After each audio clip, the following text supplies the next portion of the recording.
दोस्तों, मैं हूं रणधीर सिंगर और आज अपने इस वीडियो में हम चर्चा करेंगे दो तीन चीज़ें हैं। एक तो मोदी जी का जो 100 दिन पूरा किया उनकी गवर्नमेंट ने, और दूसरा बोल सकते हैं योगी आदित्यनाथ आजकल बहुत ज़्यादा चर्चाओं में हैं, क्यों चर्चा में हैं। और तीसरा, आतिशी मरलेना जो है और दिल्ली की सीएम बन गई। अब सबसे बड़ी बात है कि आतिशी मरलेना को दिल्ली का सीएम क्यों बनाया गया, ये मैं इस वीडियो में बताऊंगा। लेकिन मैं सबसे पहले आतिशी मरलाना जो जो मैटर है या बोल सकते हैं न्यूज, उसका आकलन करेंगे। दोस्तों, मैंने कल जब वीडियो बनाया था तो मैंने बताया था कि जैसा कि न्यूज़ में हर टीवी चैनल या मीडिया में देखेंगे, ये बताया जा रहा था कि जो अरविंद केजरीवाल हैं उन्होंने अपनी वाइफ को चुना है, वही सीएम बनेंगी, जैसे कि राबड़ी देवी के साथ हुआ था वैसे ही। लेकिन हुआ ऐसा नहीं। मैंने जैसा बोला था आपको कि जो अरविंद केजरीवाल की वाइफ हैं वो कभी सीएम नहीं बनेंगी। अरविंद केजरीवाल क्यों सीएम नहीं बनेगी उसका वजह भी बताया कि वो टेक्निकल कारण है। अरविंद केजरीवाल एक सीएम है और संवैधानिक पद पे हैं, तो उनको सब पता है कि क्यों नहीं बन सकती है, तो उस पर हम आज चर्चा नहीं करेंगे। लेकिन मैंने ये जरूर बताया कि अरविंद केजरीवाल उसको सीएम बनाएंगे जो उनका लॉयल हो। देखिए, सीएम जिसको भी बनाना है वो आपको 5-6 महीने के लिए बनाना है। और आतिशी मरलेना जब वो सीएम बनने के बाद आई बाहर, तो उन्होंने यही बोला कि मैं केवल जैसे के अरविंद केजरीवाल बोलेंगे उनके नेतृत्व में, उनके मार्गदर्शन में मैं काम करूंगी। तो इनडायरेक्टली हो गया कि सीएम तो, सुपर सीएम तो अरविंद केजरीवाल होंगे, जैसे कि सोनिया गांधी ने देश को चलाया है, या जो भी ऐसा आज तक देखे आपने महाराष्ट्र में देखा होगा। बाला साहब कभी सीएम नहीं बने, लेकिन महाराष्ट्र का जो गवर्नमेंट होता था शिवसेना का, उनके हाथ में होता था। तो आज के जो जो परिप्रेक्ष्य में बोल सकता हूं, तो उसी तर्ज पे चल रहे हैं अरविंद केजरीवाल। अब ये सवाल उठता है कि अरविंद केजरीवाल ने आतिशी मरलेना को क्यों बनाया।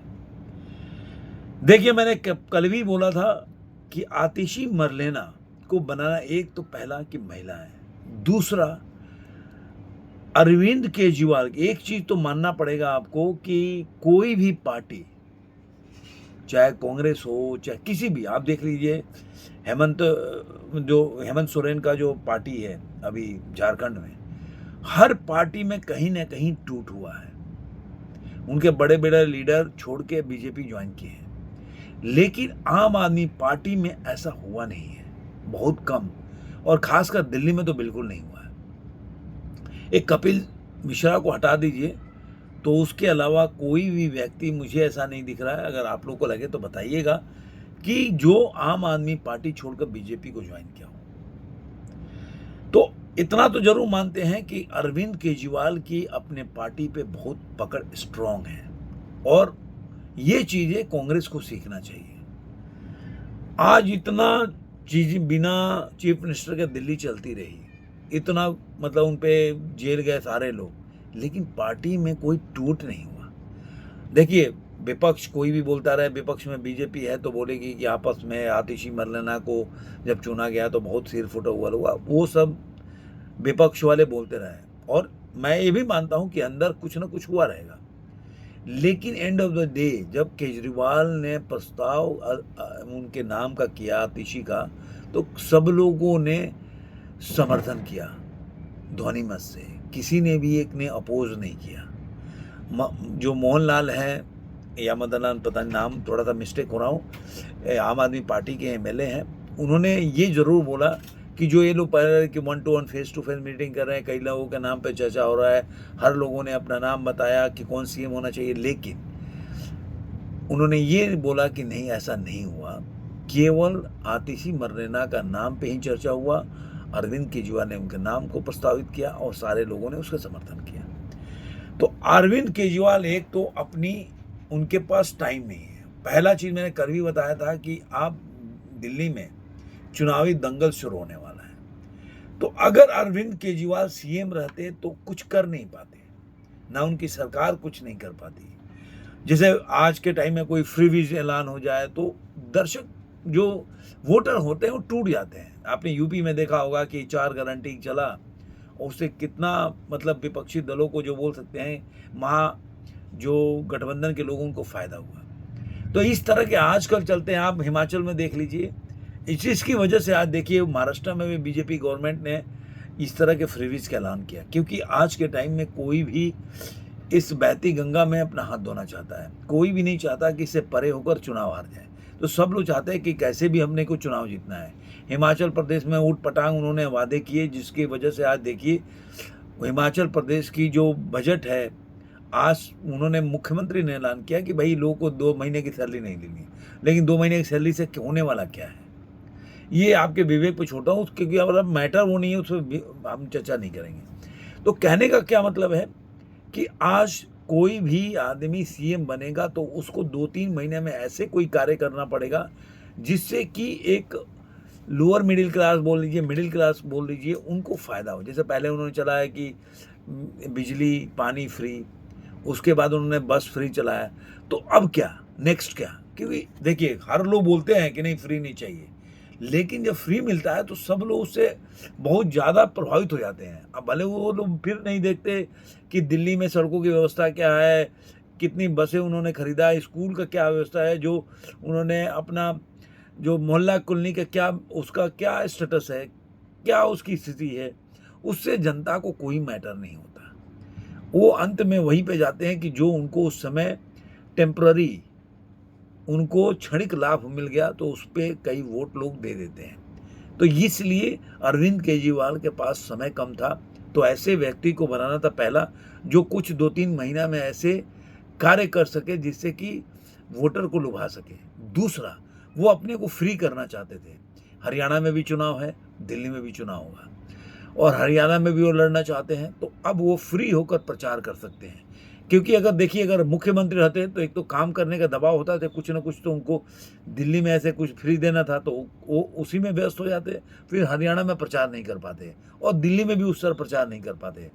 तो अब काम तो कुछ भी होगा तो अरविंद केजरीवाल के नाम पे होगा और अरविंद केजरीवाल को फ़ायदा होगा। काम करेगी तो आतिशी, तो वो पूरी तरह से फ्री हो गए अभी चुनाव प्रचार करने के लिए, चाहे हरियाणा हो चाहे दिल्ली हो। तो पहला तो ये फ़ायदा हुआ। दूसरा, आतिशी आज ये जरूर है कि अगर अरविंद केजरीवाल के नाम पर कोई भी आम आदमी पार्टी का व्यक्ति लड़े तो चुनाव नहीं जीत सकता। सॉरी, उनके नाम के बगैर कोई लड़े तो चुनाव नहीं जीत सकता। उनकी अपनी, बोलते हैं ना कि अपनी कैपेबिलिटी नहीं है चुनाव जीतने का। चाहे आप इस बात से कितने भी असहमत हो कि अरविंद केजरीवाल का इमेज खराब हो गया, लेकिन चुनाव या तो अरविंद केजरीवाल को देने पे होगा या तो नहीं देने पे होगा।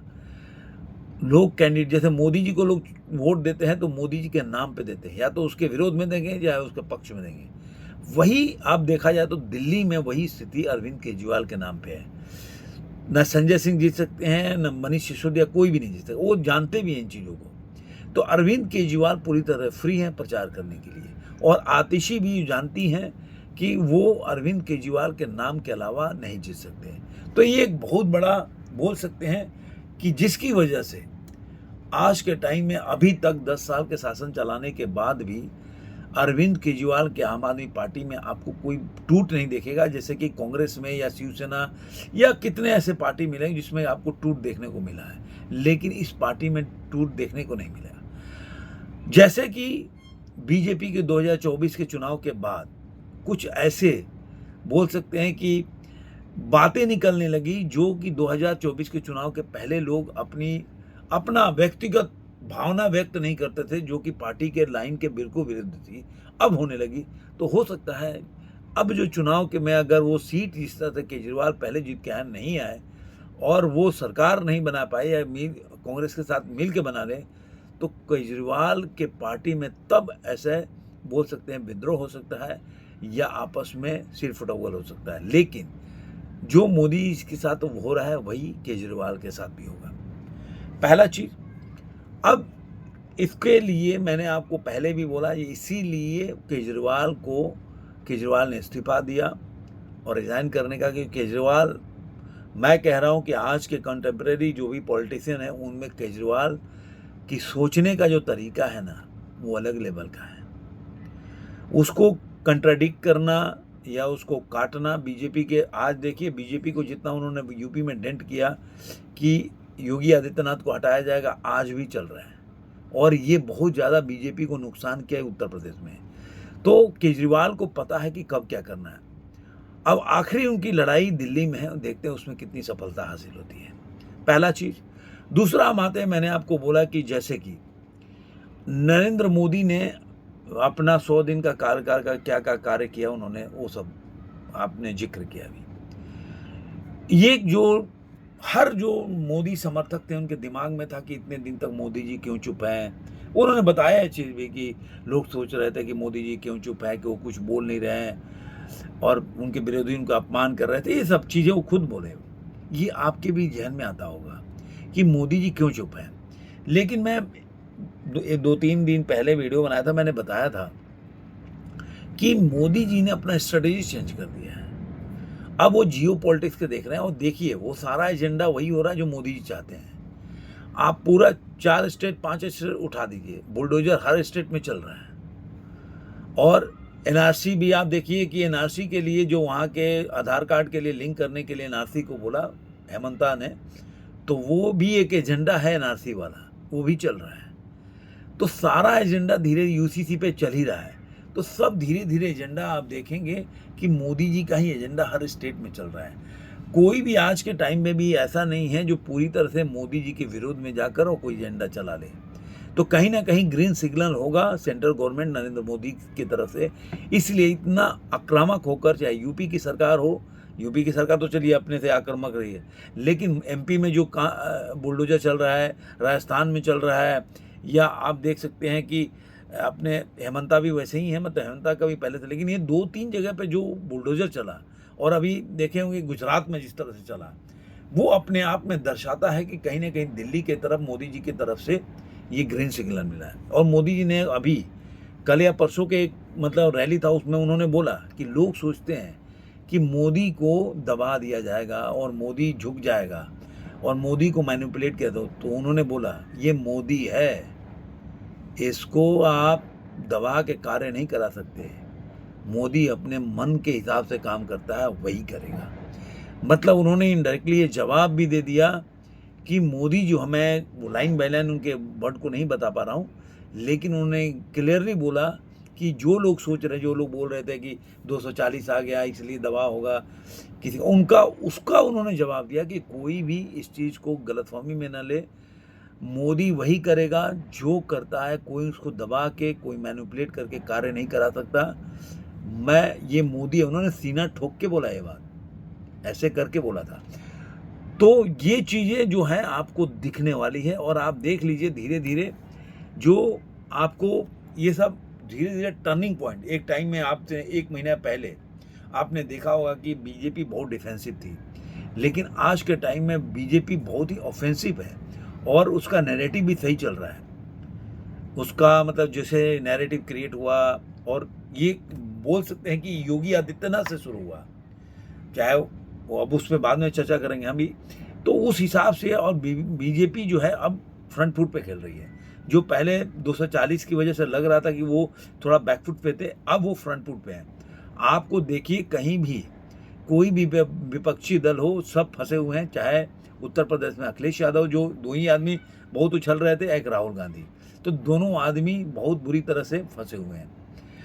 आपको राहुल गांधी को देख लीजिए, उनका जो अमेरिका में उनका जो भी हुआ, उसके साथ उनका इलान जो उमर है उनके साथ फोटोग्राफ शेयर हुआ, वो अलग एक वो अपना नैरेटिव चल रहा है उनके खिलाफ कि वो भारत के जो भी खिलाफ होते हैं उनके साथ वो मिलते हैं, क्यों मिलते हैं, उनके भारत के पक्ष में क्यों नहीं बोलते। ऐसे लोग जो भारत के खिलाफ, कश्मीर के हमेशा से खिलाफ बात करते रहे, उनके साथ उनको क्यों मीटिंग करना है।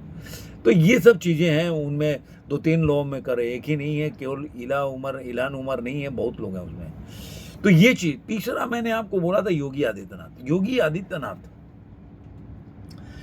आप उस पर बहुत चर्चा कर चुके हैं कि जब वो 2024 के बाद उनको ये मतलब बोल सकते न्यूज में घूमने लगा था कि उनको हटाया जा सकता है, ये सब से वो बाहर निकल गए। लेकिन उन्होंने क्या किया, पहला उन्होंने बोल सकते हैं कि छक्का मारा, तो वो उठाया उन्होंने सावन में जो हुआ था कि कांवड़ यात्रा के समय नेम प्लेट वाला मामला, उसके बाद उन्होंने इस चीज़ को उठाते-उठाते वो देखिए अब उसके बाद या तो उनको भगवान भी साथ दे रहे हैं और ये नवाब सिंह यादव उसके बाद वो जो कन्नौज में जो हुआ महिला के साथ, इस तरह से 2-3 केस आ गए जिसकी वजह से आज के टाइम में योगी आदित्यनाथ जो पहले अखिलेश यादव हर जगह घूम के बोलते थे नहीं अगर ऐसा कोई कांड हुआ है तो ज़बरदस्ती किसी को नहीं फंसाया जाना, उसका डीएनए टेस्ट होना चाहिए। तो बाद में डीएनए टेस्ट कराया, उसका डीएनए भी मैच कर गया। तो आज के टाइम में जो समाजवादी पार्टी के जो भी आप देख लीजिए, धीरे-धीरे उनके जो नेता हैं, बड़े-बड़े लीडर इस मामले में फँसते जा रहे हैं और योगी आदित्यनाथ उसको एकदम फ्रंट फुट पे खेल रहे हैं। जो उन्होंने बोला कि जो मठ में होते हैं वही माफिया होते हैं, उन्होंने जवाब भी दिया कि जब कार्रवाई होती है माफियाओं के ऊपर तो उसके सरदार को ही तकलीफ होता है, तो इनडायरेक्टली वो किसको बोलना चाहते हैं तो वो चल रहा है। इस समय जो है एकदम बिल्कुल बाबा जो है फ्रंट फुट पे खेल रहे हैं, मोदी जी भी फ्रंट फुट पे खेल रहे हैं। तो मुझे ऐसा लग रहा है कि बीजेपी इस समय सही अपना नैरेटिव लेके चल रही है। तो देखते हैं आगे इसमें और क्या डेवलपमेंट होता है, तो आपके साथ चर्चा करेंगे। आपको ये वीडियो कैसा लगा ज़रूर कमेंट बॉक्स में बताइएगा। फिर मिलेंगे ऐसे ही किसी वीडियो में। आज के अंक में इतना ही।